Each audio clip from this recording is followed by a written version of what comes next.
Okay, good day, everybody. I'm Kamal Badr, and I want to welcome you on behalf of the AAHC and the AAHC regional office here in the Middle East and North Africa region to this webinar, which will be focused on the impending changes in medical education that will impact medical education all over the world. So the fact that the meetings that started this discussion were first in Boston, and then in Beirut, and then in Chicago, it just illustrates that this is a problem that is, or this is an issue that is of interest to medical educators everywhere around the world, particularly in the United States, but also in all schools that follow the American model of medical education.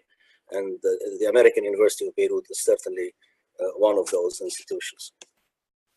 Now, what I will do today is really introduce the issue and try to focus the discussion on a particular effort or a particular project that I think we need to, we can start with in our journey of transforming medical education.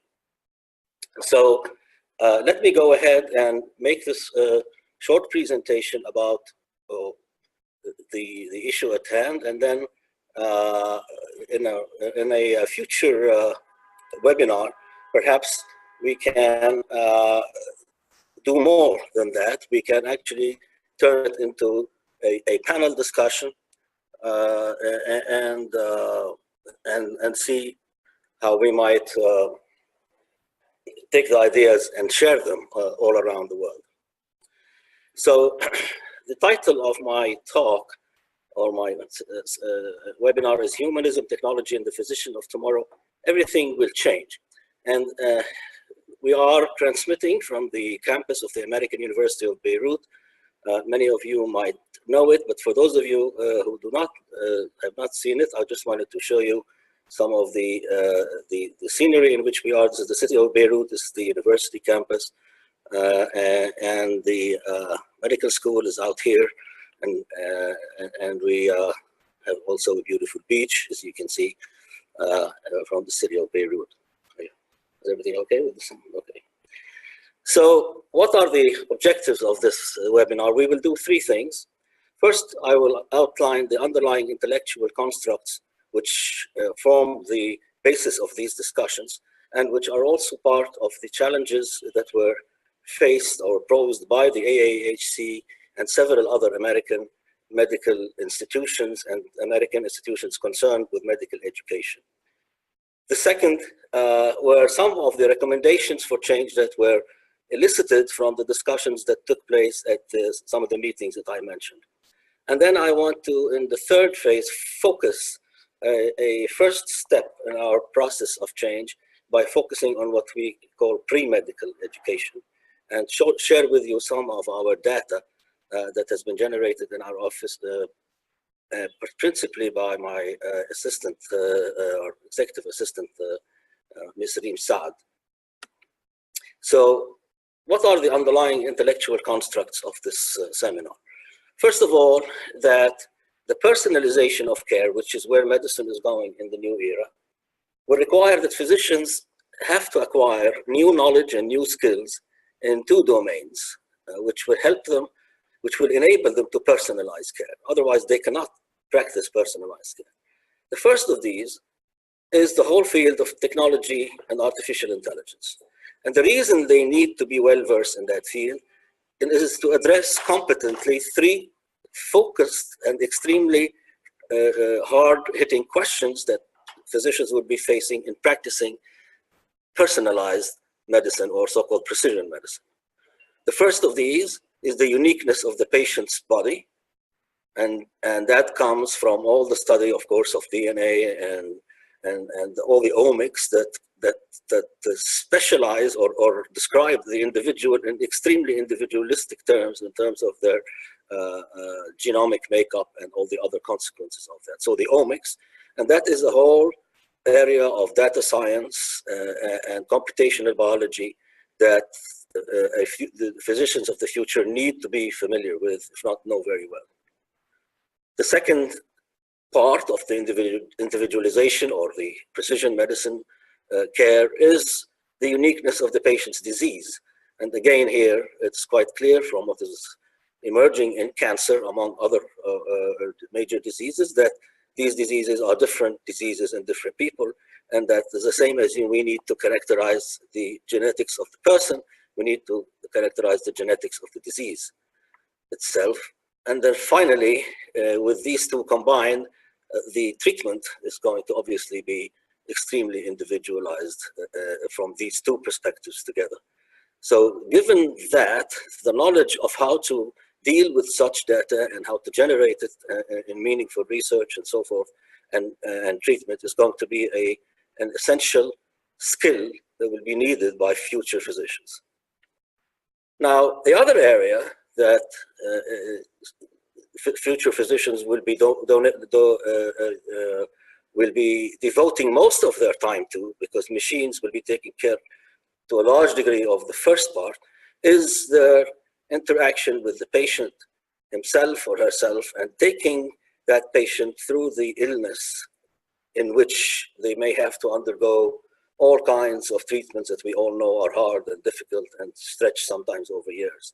And that part of associating with the patient, not only for these chronic illnesses, but just for the ordinary medical encounter and for giving the patient the time that has always characterized the intimate doctor-patient relationship. That whole field of medicine, what we call medical humanities, or what has been codified as narrative medicine by Rita Sharon and others who have built on her work, relates to the question is how the patient's story is unique. And that story will require knowledge in medical humanities, will require knowledge to lesser degrees in narrative medicine and in illness narratives. But all of these three, which are, these are the size of these fields, if you want, in these circles, but the physician needs to be well-versed in all three of them. So with that in mind, the discussions that came out of these meetings, particularly the meeting in Beirut, which was focused on this and which brought together leaders in these fields, both from the AI side and from the humanities side, including Dr. Sharon and many others, certain recommendations came up in which students also played a major role. And I'm very proud that our students, they actually produced a fantastic document. I'll share some of it with you later. And presented some recommendations for change. And it turns out that these are very much in line with what the Association of Academic Health Centers has been setting as challenges since 2017 and developing further in their meetings in 2018. And also, not only the AHC, but the AAMC and the ECFMG and the ACGME and the MBMA and all the organizations that are concerned with American medical education are very aware and are quite seriously concerned about how to face these challenges in the future. So some recommendations did come out.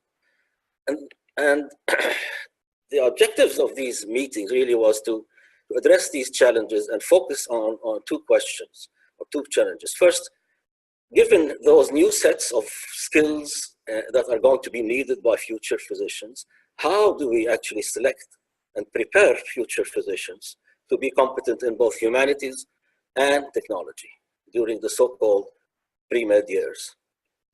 The second, which is just as important as determining the kind of people we want to go into medicine, is to answer the question or to address head-on the issue of whether technology and AI will further alienate doctors from patients and widen the gap in health disparity between rich and poor, as they become the domain of the rich who can afford them.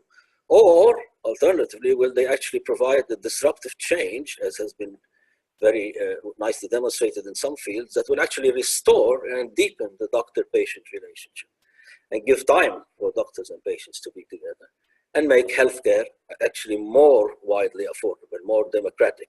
And we showed some demonstrations of that in the distant medicine and distant surgery technologies that are emerging. So these challenges were, in fact, as I mentioned, among those defined by AHC in 2017. And these were the challenges that were posed at that time.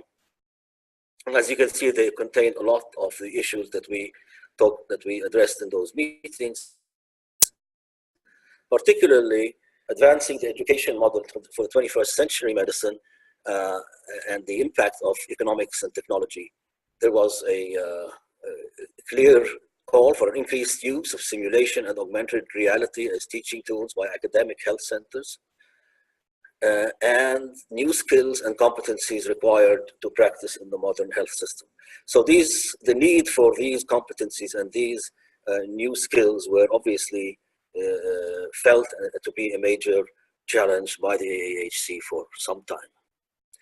So without going, of course, into the details of all these meetings, which are all available, and we'll send you some, for those of you interested, we can send a number of links that will give you a very strong, very good idea of what happened at these meetings.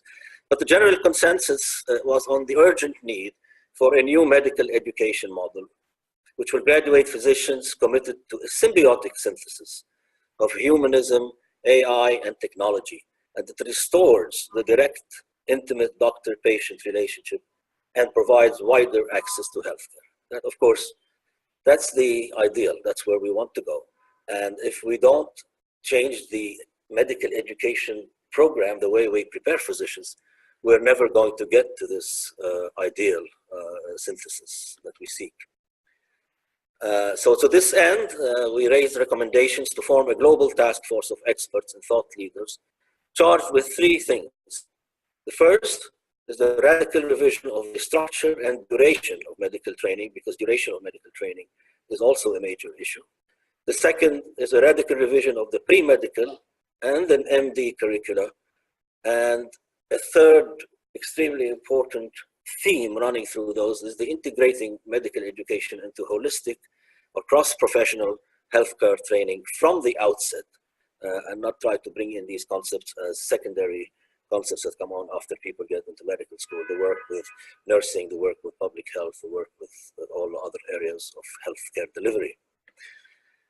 So it's a long menu, and I chose today to focus on this webinar because of the potential interest of those attending, on how we can actually start doing some work on the pre-medical education program.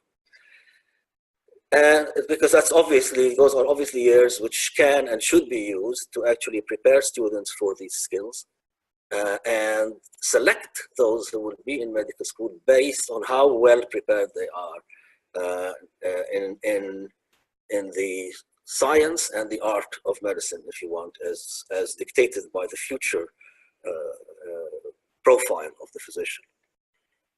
Now, just by way of background, we have performed a revision of the pre-medical requirements at the top 20 US institutions, which were ranked by the QS ranking system. And I want to share with you some of that data, and then I want to compare that with the situation on the MCAT examination and show some of the interesting results there. So despite the far-reaching changes in medical school curricula over the past few years, introduction of integrated learning modules, a lot of early clinical exposure, et cetera, little has changed, and much remains actually chaotic in the prescribed requirements during the pre-medical years, which are crucial years that students spend preparing to be doctors. So the personal characteristics, the skills, the competencies of those seeking to be the physicians of tomorrow actually remain very much at the discretion of individual medical schools. So we found that actually, if you look at the current pre-medical requirements at the top 20 US schools, the majority of schools still require evidence of a specific number of credits dedicated to biology, chemistry, biochemistry, math, physics, and the category of humanities and English social sciences. Sorry for the size of the print on this, but there are other schools that do not prescribe specific credits, but require applicants to have acquired so-called competencies. And what are these competencies? I'll show them to you, but basically in 2017, the AAMC published a list of 15 core competencies. And these were endorsed by several groups from the AAMC, as well as with several Blue Ribbon and advisory panels, including the Scientific Foundations for Future Physicians, Behavioral and Social Science Foundations of Future Physicians, Institute of Medicine, the group that reviewed the MCAT, the fifth comprehensive review, the ACGME, etc. So all of them approved these competencies. And if you look at this slide, you'll see how medical schools in the US, the top 20 at least by this ranking, because we have to limit it at some point, there are those who require very specific credits that are listed on the left. And then there are those who do not require only competencies, and they're listed in the middle. And then the University of Chicago has a kind of a hybrid requirements. And if you look at the actual number of credits for those of them that do require, the top 14 that do require credits, you find that, for example, in biology, the average is around 8 credits of biology, the same for general chemistry. Organic chemistry is an average of 6.6, biochemistry 4, sorry, math is 5.6, physics 7.4 credits, and the whole area of the humanities and writing skills. I don't know how to get this. Oh, this is better. Okay, sorry. Yeah, and in the area of the humanities and the writing skills, you find that the total average required credits is around 11.6. So we ask about 50 credits on average of students, and they are distributed in this manner, whereby 15% on biology, general chemistry, 15%, and only 22% are dedicated to the whole area of humanities, English, writing, etc., other skills. Then, if you now look at the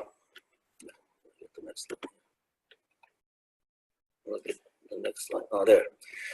So, if you look at the kinds of competencies that are actually required in those schools that require competencies, these are the 15 competencies. So you see there are pre-professional competencies, service orientation, social skills, oral communication, teamwork, etc. There are thinking and reasoning competencies, critical thinking, quantitative reasoning, scientific inquiry, written communication, and science competencies, which obviously involves biology and chemistry and all of that, as well as human behavior and psychology. So this is like a smorgasbord of everything that you want the students to know, and it's very nice to put these down.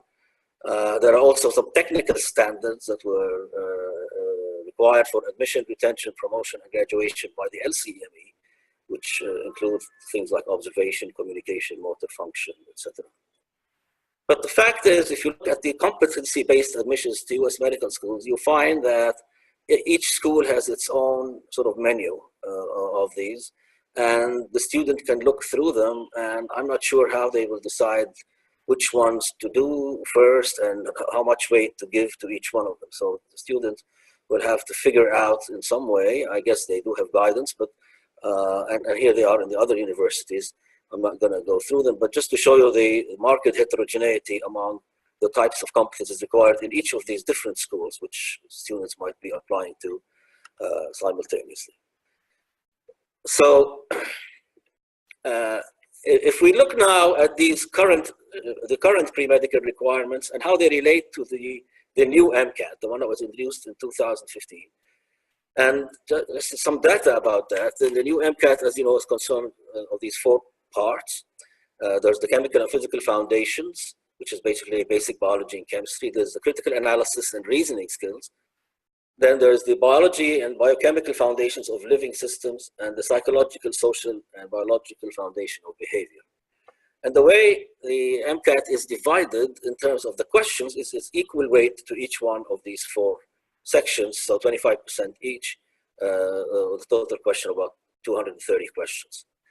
Now, if you look at the subsections of these, and this is what Rima did in these MCAT subsection questions, and then accumulate them all, you find, for example, that the chemical and physical foundation has certain percentages for general chemistry, biochemistry, organic chemistry, physics, and biology.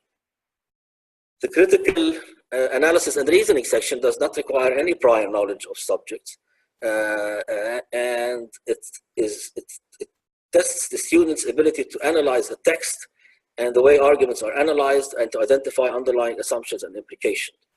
So information is necessary for the student is included in the given text, but they test their ability to analyze that text. Then there is the biological and biochemical foundations of living systems.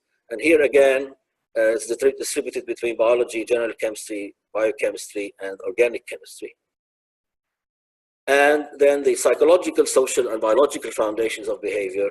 And this covers the traditional courses that we were giving now under the context of humanities for pre-med students, namely psychology, sociology, more in the context of biological sciences, as well as research and statistical principles.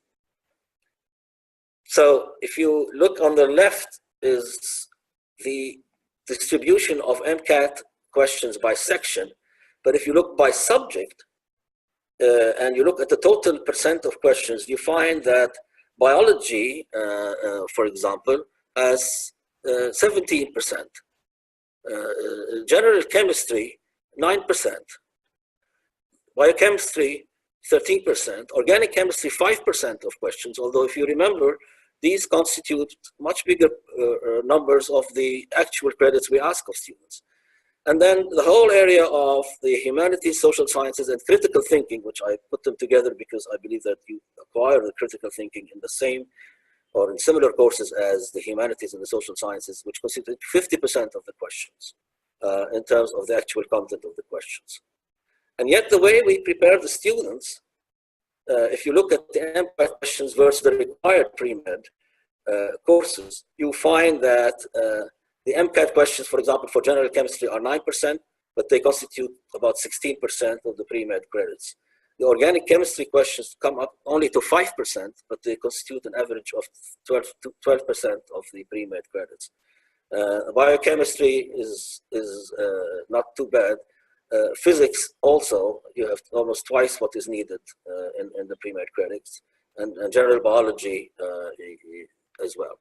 Now, in the humanities, social sciences, etc., which constitute 50% of the MCAT questions, only receive 23%, 24% of the required pre-med credits.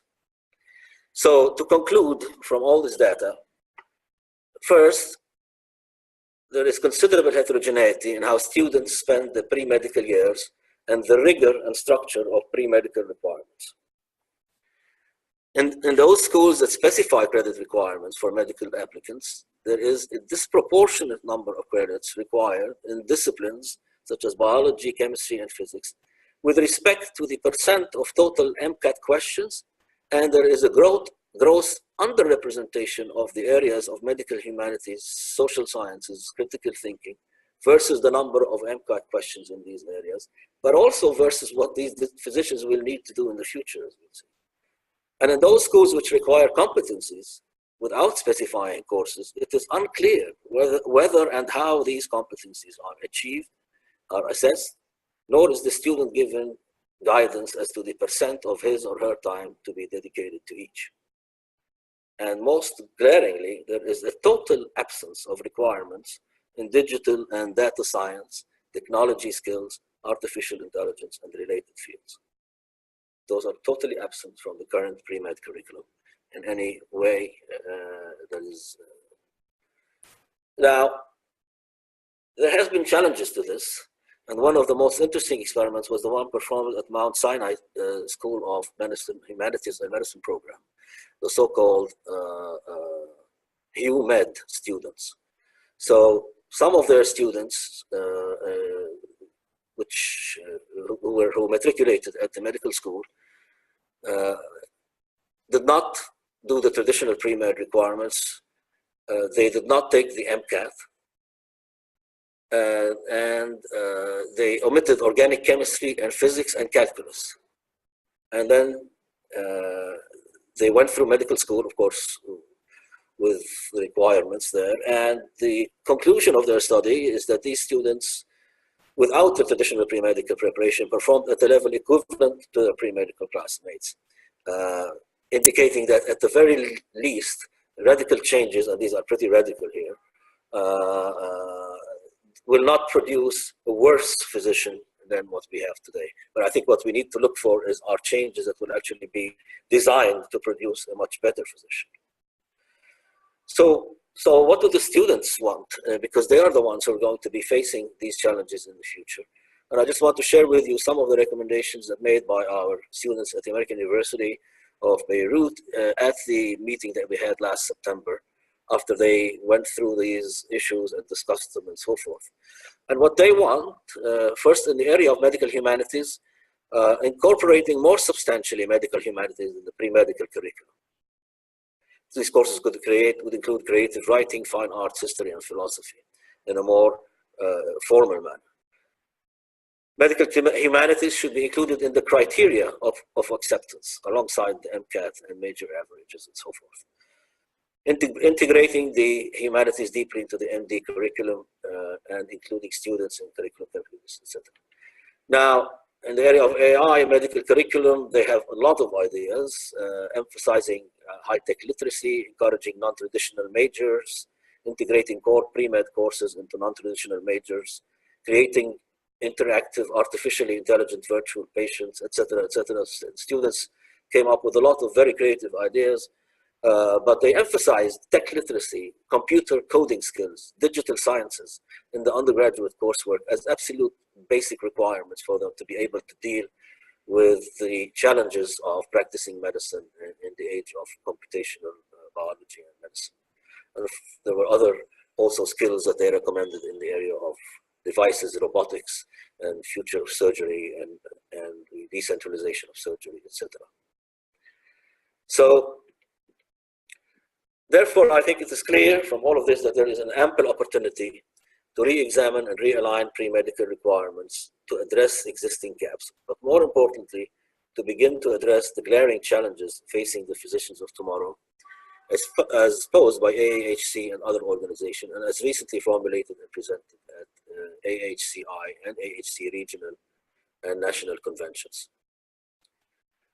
So the AHC board is currently considering the formation of a presidential council charged with proposing major revisions to pre-medical and medical education as it is currently delivered. Now, what I hope to have done with you today is to raise your awareness on the issue of what needs to be happening in terms of starting the process of reforming education so that we can prepare physicians in a much better way for what they will be facing in the future. But it's quite obvious this is an enormous task. The AHC may be taking a leadership position in it, but it will certainly need the buy-in of many, many organizations and bodies which govern medical education and practice in the United States. But the process needs to start, and I hope that this webinar will stimulate enough discussions among all of you. And I propose, if that does actually happen, that we will have another one in which will be more in the form of a panel discussion, in which we will invite some of the people who were at those meetings and some of the other experts in the area, as well as all of you, to participate in reflecting on these proposals. We'll be happy to share with you the presentation and some more data, as well as some documentation and links that address the question between now and then.